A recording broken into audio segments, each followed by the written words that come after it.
napaka-agree na milyong buhay ng mga palaka na ito ang maililigtas mo kapag hindi ka gumamit ng pesticide sa iyong palayan. Ano? Yan po yung ating kukunto ngayon sa maikli nating vlog na ito. No? Napakaganda nito. Yan o. Kita nyo sila ay yan po yung mga tadpole. Napaka sensitive nila. Kumbaga baby sila, no? Kapag hindi ka nagamit ng pesticide, sila po ay nabubuhay. At yun yung magliligtas sa atin sa mga lamok. Ang galing ano ng hiwaga ng pagkalikha kung iintindihin mo lang. Yung kaibigan natin, huwag mong patayin, ililigtas na ito tayo habang buhay.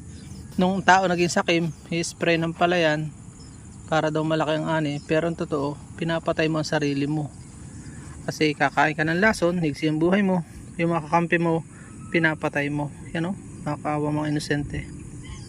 Pag nag-spray ka ng pesticide, molusicide, herbicide, apektado sila at mamamatay sila at mababawasan. Kaya nung umatake na ang dengue, yun, dyan tayo umiiyak ngayon. So yun lang, at naway may natutunan kayo sa mixing video ito by skipping by avoiding pesticide. Sila po inyong nililigtas nyo rin ang ating ecology, ang ating humanity, ang ating buong mundo sa pagkamatay nila.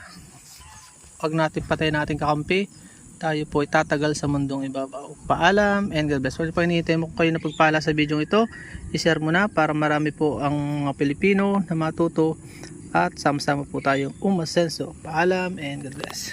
Ganda lang tingnan, no?